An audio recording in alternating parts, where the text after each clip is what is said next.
এবার ভেনেজুয়েলার আকাশসীমা সম্পূর্ণভাবে বন্ধ করে দেওয়ার হুঁশিয়ারি দিয়েছেন মার্কিন প্রেসিডেন্ট ডোনাল্ড ট্রাম্প। ট্রাম্প বলেন এটি এবং মানব পাচারের বিরুদ্ধে নেওয়া পদক্ষেপের অংশ। তার এই মন্তব্যের মধ্য দিয়ে যুক্তরাষ্ট্র ও ভেনেজুয়েলা সম্পর্কের উত্তেজনা আরও বাড়তে শুরু করেছে। তবে এখনও কোনো আনুষ্ঠানিক প্রতিক্রিয়া আসেনি ভেনেজুয়েলার পক্ষ থেকে।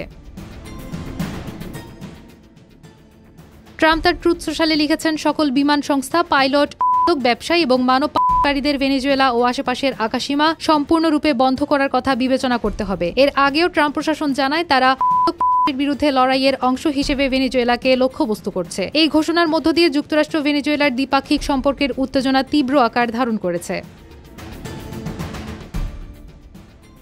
এদিকে ভেনেজুয়েলার প্রেসিডেন্ট নিকোলাস মাদুরো এবং তার সরকারের বিরুদ্ধে মার্কিন ঊর্ধ্বতন কর্মকর্তাদের পদক্ষেপ কঠোর থেকে কঠোরতর হচ্ছে। ট্রাম্প প্রশাসন বলছে রোধেই ভেনেজুয়েলাকে লক্ষ্য করা হচ্ছে। ট্রাম্প আরও ঘোষণা করেছেন প্রয়োজনে স্থলপথেও ভেনেজুয়েলার চক্রের বিরুদ্ধে অভিযান চালানো হবে। অন্যদিকে ভেনেজুয়েলার প্রেসিডেন্ট নিকোলাস মাদুরো জাতীয় টেলিভিশনে এক ভাষণে বলেন, যুক্তরাষ্ট্রের ভেনেজুয়েলাবাসী ভীত নয়। তিনি অভিযোগ করেন ওয়াশিংটন নানা অজুহাত ও মিথ্যাচার তৈরি করে ভেনেজুয়েলায় হস্তক্ষেপের পথ প্রশস্ত করছে।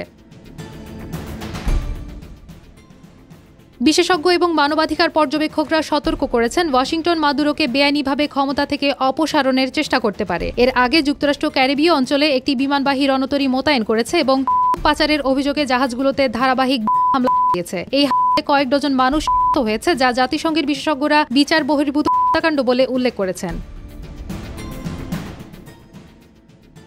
মার্কিন ফেডারেল এভিয়েশন অ্যাডমিনিস্ট্রেশন গত সপ্তাহে সতর্ক করেছিল যে ভেনেজুয়েলার আকাশসীমায় অবনতি হওয়া নিরাপত্তা পরিস্থিতি ও সামরিক তৎপরতা বিপদ তৈরি করতে পারে। এই সতর্কতার পর দক্ষিণ আমেরিকার 6টি প্রধান এয়ারলাইন্স ভেনেজুয়েলায় ফ্লাইট স্থগিত করে। এতে ক্ষুব্ধ হয়ে কারাকাস ওইসব এয়ারলাইন্সের পরিচালনার অনুমতি বাতিল করে দেয় এবং অভিযোগ তোলে তারা মার্কিন রাষ্ট্রীয় কার্যক্রমে সহায়তা করছে।